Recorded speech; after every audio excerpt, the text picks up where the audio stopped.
Au cours de la vie embryonnaire, un stock de cellules appelées ovocytes se forme dans l'ovaire. À partir de la puberté et jusqu'à la ménopause, un ovocyte est expulsé chaque mois par l'un des deux ovaires. Il est recueilli par le pavillon de la trompe et devient un ovule. L'ovulation est donc un phénomène cyclique, mais ne représente qu'une des nombreuses étapes du fonctionnement de l'ovaire. Au début d'un cycle, certains ovocytes se préparent à être expulsés. Ils sont contenus dans des follicules. La taille des follicules augmente pendant les 14 premiers jours du cycle. L'un d'eux devient plus imposant que les autres. C'est lui qui va libérer son ovocyte le 14e jour. Après l'ovulation, ce qui reste du follicule dans l'ovaire se transforme en corps jaune. Il se maintient pendant les 14 jours suivants, puis dégénère et le cycle recommence.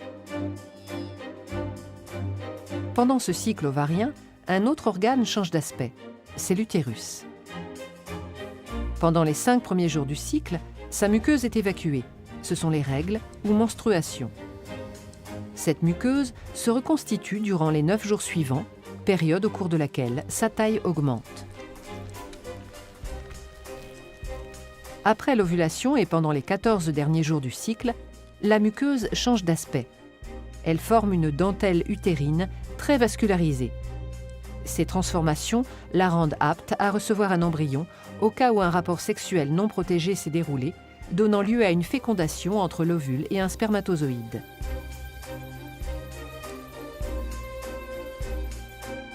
Les propriétés du col de l'utérus sont aussi synchronisées avec le cycle ovarien.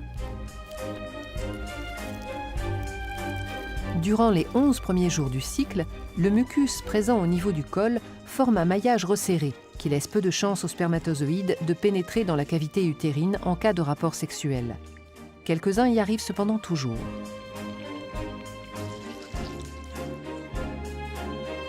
Dans les quelques jours autour de l'ovulation, du 12e au 16e jour environ, ce maillage se relâche.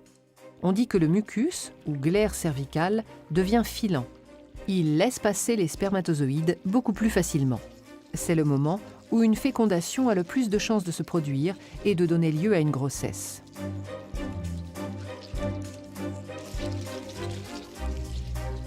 En fin de cycle, le maillage se resserre et la cavité utérine est à nouveau moins accessible. Le synchronisme des cycles ovariens et utérins ne doit rien au hasard. L'ovaire, au cours du cycle, sécrète en plus ou moins grande quantité 2 hormones dans le sang qui vont agir sur l'utérus, les œstrogènes et la progestérone.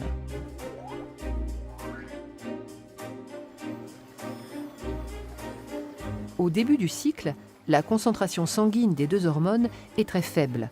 C'est ce qui cause les règles. Les œstrogènes sont surtout sécrétés pendant les 9 jours suivants. L'utérus réagit alors en régénérant sa muqueuse. Avant le 11e jour, la concentration limitée en œstrogènes agit sur le col de l'utérus en induisant un maillage resserré.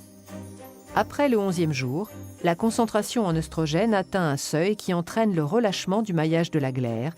Elle devient filante. Après l'ovulation, 14e jour, c'est surtout la progestérone qui est sécrétée. Cette hormone induit les transformations de la muqueuse et le retour à un maillage serré de la glaire cervicale.